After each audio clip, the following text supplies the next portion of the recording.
The machines came first, the city came after, the way rust follows iron left in rain, not planned, not designed, only inevitable. I set out to build a gear train. Somewhere in the grinding of that work, in the stacking of one solved problem atop another, Iron Ridge had become a place of thousands. Forges ran through the night. Children who had arrived hollow-eyed and silent now argued over geometry problems in the schoolroom. The smell of the town had changed. Coal smoke and hot metal, yes, but also bread and lamp oil and the particular noise that only comes when people believe they have somewhere to be in the morning. We set out to build machines. Somewhere in there we built a city. And a city is a far harder thing to keep true than a gear. A gear either meshes or it does not. You can measure the error, name it, correct it. A city has 10,000 points of contact, and the tolerance on human beings is not something you can hold with a caliper. Mukja said it plainly one evening, the way he always said things, without ornament, as though the words were simply facts he was reporting. He was sitting on the steps of the eastern dormitory, watching a group of apprentices carry timber across the yard in the last of the daylight. "A year and a half ago I was begging in a square," he said. "Sometimes I can't believe it's real." Chae-young was beside him, arms folded, watching the same scene. She did not look at him when she answered. "We made it real. That's the part nobody can ever take back." I had heard variations of that exchange more than once. It never stopped meaning something. These were people who had arrived at Iron Ridge with nothing, no family name, no land claim, no guild membership, no patron, and had been handed a set of calipers and a place at a workbench and told that the measure of their worth here would be the measure of their work. That was the promise. For a year and a half, we had kept it. But a city is not a workshop. A workshop has a foreman. A city has 1,000 foremen, and half of them are invisible, and the ones you cannot see are usually the ones doing the most damage. The resentments had been building since the second wave of newcomers arrived. I had watched it happen the way you watch a hairline crack in a casting, noting it, tracking it, hoping it would not propagate, knowing that hope is not a method. The old families, the ones who had stayed in Iron Ridge through the worst years, when the Vale was guttering and the mine shafts were flooding, and half the town had already fled south, they had a grievance that was not entirely without logic. They had held the place when holding it meant something close to dying for it. They had earned their houses by surviving in them. And now, in the span of 18 months, the town had filled with strangers who had walked in after the hard work was done and received the same roofs, the same wages, the same seats at the schoolroom benches. The man who stopped Wol-yeong in the market square was not a bad man. That was the part that made it difficult. He was a tanner, third generation, whose grandfather had sunk the first drainage channel in the lower district. He had a son apprenticed to the forge, and a daughter learning letters from Seo-rin. He had bled for this town in ways that were real and documented and deserved acknowledgement. "We held this town when it was dying." His voice was not cruel. It was the voice of a man who believed he was saying something obvious. "Now every beggar gets a house same as us. There's an order to things." Ji let him finish. She always let them finish. It was one of the things I had come to understand about her. She did not interrupt because she was not afraid of the argument. She had already heard it. She had already answered it, in her own mind, before the man opened his mouth. "The day Iron Ridge sorts people by blood, or by who got here first," she said, "we've rebuilt the thing we all ran from, and I will not allow it." She said it without heat. That was what made it land. Not a threat, not a lecture, a statement of fact, the way you state that a beam will fail at a given load. The tanner looked at her for a long moment, then looked away. He did not agree, but he did not argue further, because somewhere beneath the grievance he understood what she was saying, and understanding it made it harder to hold on to. Ji adjudicated by need and by work, not by birth, not by seniority, not by how long a family name had been attached to a plot of land. It was the only standard that did not eventually collapse into the same hierarchies we had dismantled, and she enforced it with the quiet, absolute consistency of someone who had decided once what the rule was, and had not revisited the decision since. The striver came to me in the machine hall, which was where people came when they wanted to talk to me about things that were not machines. I had learned to recognize the approach, the slight hesitation at the door, the eyes moving over the equipment as though taking inventory, the voice pitched a little too casually. Someone must own all this, he said. He was young, ambitious in the way that is not yet corrupted. He genuinely believed in what we were building. That was the part that required care. We could be lords here. I set down the file I was holding. We tore down a world of lords to build this, I said. You want to be a lord? There's an empire down the road full of them. Go join it. He left without answering. I did not think he would go, but I needed him to understand that the offer was not on the table, and that it would not be put on the table, and that asking again would not change that. G and I talked about it that night, in the way we talked about the things that mattered, not at a table, not formally, but walking the perimeter of the works, while the forges cooled and the town settled into its evening sounds.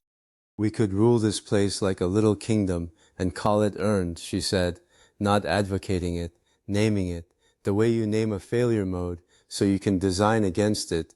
The knowledge stays open, the town stays fair, or none of this was worth what we paid for it. She nodded once. We kept walking. That was the compact between us, stated and restated in different forms over 18 months, always arriving at the same place.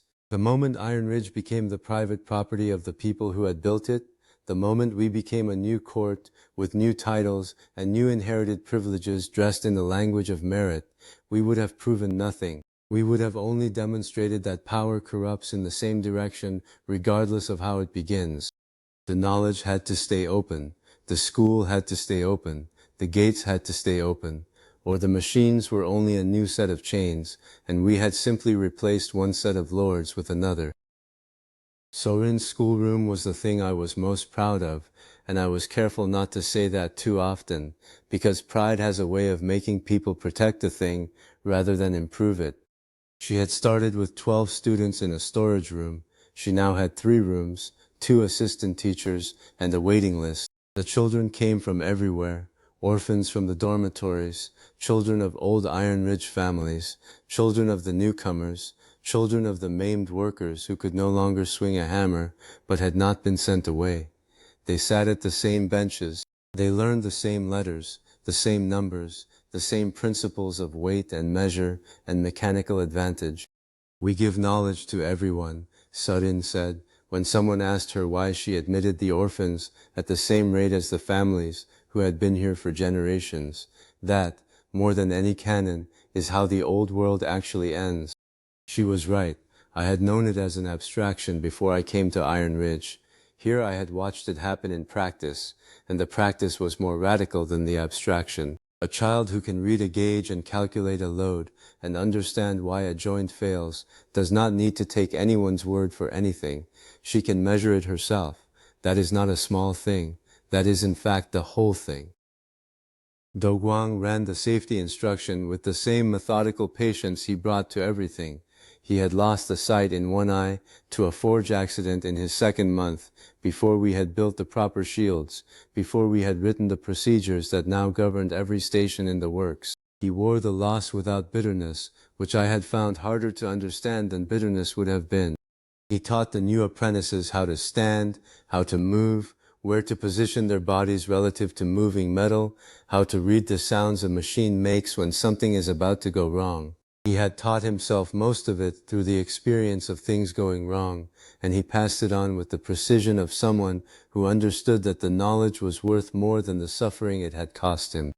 One-eyed Tal worked beside him, a former soldier who had arrived with a wound that had not healed cleanly and a skill with edge tools that was, once we found the right application for it, extraordinary. The reformed clockmaker, whose name I never learned to pronounce correctly, had hands that shook too badly for fine assembly, but a mind for gear ratios that I had not encountered anywhere else in the ridge. We had found him a place at the drawing table, and the drawings he produced were cleaner than anything I could have made.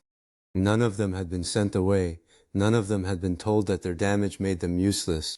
A place that finds a use for its broken people, Do said, to a new cohort of apprentices who were watching him demonstrate the correct way to clear a jam from a press without losing a finger, is a place worth dying on a wall for.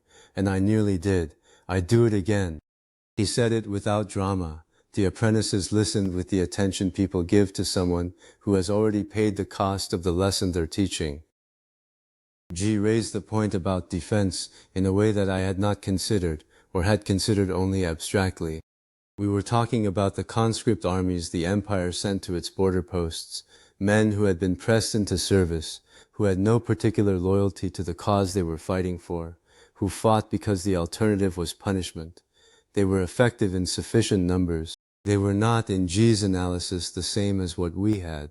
Ours fight for the first home that ever wanted them, she said. I know which wall holds longer. I thought about it. The people of Iron Ridge, the orphans who now had trades, the maimed who had been given roles, the old families who had stayed through the worst years, the newcomers who had arrived with nothing and been handed dignity instead of charity. They had a stake, not a deed, not a title, not a legal claim that any court outside this valley would recognize, but something more durable than any of those things, the knowledge that this place had seen them and decided they were worth keeping. So fairness isn't only right, I said. It's armor. G looked at me with the expression she used when I had arrived at something she had known for longer than I had. Yes, she said, it is. The community night was Makje's idea, though he would not have called it that. He would have said he simply asked someone to bring a drum, and then someone else brought a flute, and then the food appeared the way food always appears when enough people decide that a meal should happen. The square was full. Forge light and lamplight, and the light of a good fire built in the open air, and people who had come from a dozen different places and a dozen different kinds of difficulty sitting together and eating and listening to music that was not particularly accomplished but was entirely genuine. Children ran between the adults' legs. The apprentices from the eastern dormitory had claimed a section of the square and were teaching each other a dance that none of them knew correctly, which made it better. Mokjae sat beside me for a while, watching it. This is what it's for, isn't it? He said. All the iron. It's for nights like this. Chaeyoung was on his other side. She reached over and took a piece of bread from the cloth between them without looking up. The machines were never the point, Jae, she said. This was always the point. I did not say anything. I had built machines for 18 months, and I had believed, in the way that engineers believe things, that the machines were the point, that if you got the tolerances right, and the processes correct, and the output consistent, the rest would follow. And the rest had followed. But sitting in that square, listening to the imperfect music, and watching the children argue about the steps of a dance nobody knew, I understood that Chaeyoung had the sequence right, and I had it backwards. The machines were the method. This was the measure. G found me at the edge of the square, near the hour when the fire had burned down to coals, and the music had gone quieter, and the children had been carried home by parents who were still humming. She was looking at the ridgeline to the south. I looked where she was looking. The fires were not ours. They were spread across the far ridge in a line too long and too evenly spaced to be anything other than deliberate, a military encampment, organized, substantial, the kind of encampment that does not appear for a patrol or a tax collector or a single column of soldiers making a point. Not a column this time, Smith. G's voice was level. Look how many fires, the Empire's real weight, come to make an example of us. I counted. I stopped counting. Let the music play tonight, I said. Tomorrow we go to the wall. She nodded. We stood there for a while longer, watching the fires on the ridge, and behind us the last of the music played on, a single flute, someone who did not yet know the night was over. I stayed at the edge of the square after G had gone to begin the preparations. The fires on the ridge were steady, no movement, not yet. They were making a point with their stillness. We are here, we are many, we are patient, and we have decided that you are a problem that requires our full attention. They were not wrong about the last part. I thought about what they were afraid of, Not the cannon. We had cannon now, and they knew it, and cannon is something an empire understands and has answers for. Not the walls, not the forge, not the machine hall. Those were things that could be taken or destroyed and rebuilt somewhere else under new management. They were afraid of the school. They were afraid of what it meant that a one-eyed man was teaching safety procedures to orphans, and that a clockmaker with shaking hands was drawing gear trains that worked, and that children whose parents had arrived as beggars were learning to read gauges and calculate loads. They were afraid of the proof, not the proof that better machines were possible, the proof that a better arrangement of people was possible, that you could build a place where the measure of a person was the measure of their work and their care and their willingness to learn, and that place would not collapse, and the people in it would fight for it. That was the thing an empire could not allow to stand, not because it was a military threat, because it was an example. "They're not afraid of our cannon," I said, to no one, to the fires on the ridge, to whatever part of myself still needed to say it out loud. "They're afraid of our school." The fires burned on, patient and numerous. "Be afraid," I said. "Tomorrow we show you it can hold."